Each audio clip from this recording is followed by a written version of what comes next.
नमस्कार. मनीषा टेस्टी रेसिपीमध्ये तुमचे सर्वांचे मनापासून खूप खूप खूप स्वागत. आज आपण बघणार आहोत एकदम कमी वेळेत आणि सोप्या पद्धतीने बनवलेले मँगो मिल्कशेक. तर हे शेक बनवताना काही महत्त्वाच्या टिप्स मी इथं तुमच्यासोबत शेअर केलेल्या आहेत. तेव्हा हा व्हिडिओ तुम्ही शेवटपर्यंत पहा आणि आवडल्यास लाईक, शेअर आणि सबस्क्राईब करायला मात्र विसरू नका. चला तर मग सुरुवात करूया. प्रथम आपण मँगो मिल्कशेक करताना त्यात साखर न टाकता साखरेमध्ये पाणी टाकून थोडं त्याला उकळी आणून घेणार आहोत. त्यासाठी मी इथं कढई गरम करायला घेतलेली आहे व त्यामध्ये 5 ते 7 चमचे मी साखर टाकून घेतलेली आहे. तुम्ही गोड आवडीनुसार साखर टाकू शकता व त्यामध्ये तेवढंच पाणी मी इथं टाकून घेतलेलं आहे. साधारण अर्धा ग्लासच्या कमीच पाणी टाकलेलं आहे व याला व्यवस्थित आता उकळी आणून घ्यायची आहे. आपल्याला एक तारी पाक वगैरे काही करायचं नाही, तर फक्त आपल्याला साखरेचं पाणी हे घट्टसर झालं की गॅस बंद करून घ्यायचं आपल्याला. हे बघा, आता पाण्याला व्यवस्थित उकळी येते. 1-2 ते 3 मिनटं आपल्याला व्यवस्थित उकळी आणून घ्यायची. याला पक्का पाक वगैरे आपल्याला करायचा नाही आहे, तर शुगर सिरप ज्याला आपण म्हणतो तसं आपल्याला करायचं आहे. हे बघून घ्या, आता एक थोडं घट्टसर वाटतंय. थंड झाल्यानंतर ते अजून थोडं घट्ट होईल. आता मी गॅस बंद करून घेणार आहे. मार्केटमध्ये मँगो मिल्कशेक बनवताना याच पद्धतीने शुगर सिरप टाकले जाते. तुम्ही यामध्ये मँगो इसेन्सही टाकू शकता. आता मी हे सिरप थंड करून घेणार आहे. आता आपण मँगो शेक बनवण्यासाठीचे साहित्य बघूया. इथं मी 2 मोठ्या साईजचे आंबे कापून घेतलेले आहेत आणि त्याचे छोटे तुकडे करून घेतलेले आहेत. नंतर इथं काजू, बदाम आणि पिस्ता बारीक चॉप करून घेतलेला आहे आणि थोडंसं केसरही इथं मी घेतलेलं आहे आणि आपण तयार केलेलं शुगर सिरप तेही मी इथं घेतलेलं आहे.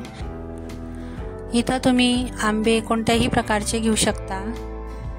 आता आपण मँगो शेक बनवण्यासाठी इथं मी मिक्सरचं जार घेतलेलं आहे आणि त्यामध्ये आता मी हे मँगो पल्प त्यामध्ये टाकून घेणार आहे. नंतर त्यामध्ये शुगर सिरप 2 चमचे टाकून घेतलेले आहे. तुम्हाला जास्त गोड आवडत असेल तर 1-2 चमचा अजून टाकून घेऊ शकता.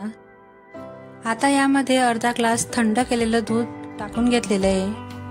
नंतर मी इथं थोडंसं केसर थोड्याशा दुधामध्ये टाकून घेतलेलं होतं, त्यामुळे रंग आणि चवही खूप छान येते. तेही यामध्ये टाकून घेणार आहे व थोडंसं राहू देणार आहे मी. आता हे व्यवस्थित आता मिक्सरमधनं ग्राइंड करून घेणार आहोत आपण. हे बघू शकता, मँगो मिल्कशेक आपलं व्यवस्थित बनवून तयार झालेलं आहे. आता आपण याला सर्व करून घेणार आहोत. मी इथं 2 ग्लास घेतलेले आहेत व त्यामध्ये आपण आता मँगो शेक सर्व करून घेणार आहोत. त्यासाठी मी इथं खाली अगोदर मँगोचे स्लाइस टाकून घेतलेले आहेत. साधारण 1 चमचाभर टाकून घेतलेले आहे. नंतर त्यामध्ये केसरचं दूध टाकून घेतलेलं आहे. नंतर आपण त्यामध्ये बनवलेलं मिल्कशेक टाकून घेणार आहोत. थोडं थोडं करत टाकून घ्यायचं आहे. एकदम व्यवस्थित आणि एकदम घट्टसर असं हे मँगो मिल्कशेक तयार झालेलं आहे आपलं. आता त्यामध्ये मी व्हॅनिला आईस्क्रीम टाकून घेतलेली आहे. तुमच्याकडे नसेल तर नाही टाकली तरी चालेल. नंतर त्यावर परत मी आता हे मँगो मिल्कशेक टाकून घेणार आहे. तुम्ही डायरेक्ट मँगो मिल्कशेकही ग्लासमध्ये टाकलं आणि त्यावर थोडेसे ड्रायफ्रूट्स वगैरे टाकून घेतले तरी खूप छान लागते हे मिल्कशेक. आता मी परत त्यावर व्हॅनिला आईस्क्रीम टाकून घेणार आहे आणि नंतर त्यावर मी ड्रायफ्रूट्स टाकून घेणार आहे व आंब्याचे थोडेसे कापही टाकून घेतलेले आहे मी. मुलांनी जर मँगो शेक पिण्याचा हट्ट केला तर तुम्ही घरच्या घरी ही पटकन रेसिपी करू शकता.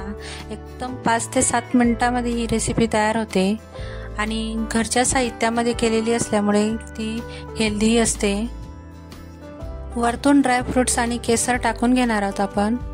तुम्हाला ज्या पद्धतीने सर्व करायचं असेल तसं तुम्ही करू शकता. आणि आपण यामध्ये थंडगार दूध टाकलेलं आहे, त्यामुळे याला लगेचच पिऊ शकता. तुम्ही चमच्याने खा किंवा स्ट्रॉनेही मँगो मिल्कशेक पिऊ शकता आणि मला पटकन कमेंट करून सांगा की तुम्हाला ही मँगो शेकची रेसिपी कशी वाटली। दिसायलाही खूप छान आणि चवीलाही एकदम अप्रतिम अशी मँगो शेकची रेसिपी आहे। तुम्हाला ही रेसिपी कशी वाटली ते मला कमेंट करून नक्की सांगा आणि आवडल्यास लाईक, शेअर आणि सबस्क्राईब करायला मात्र विसरू नका। चला तर मग पुन्हा भेटूया अशाच एक नवीन रेसिपी सोबत। तोपर्यंत मस्त खा आणि स्वस्त राहा।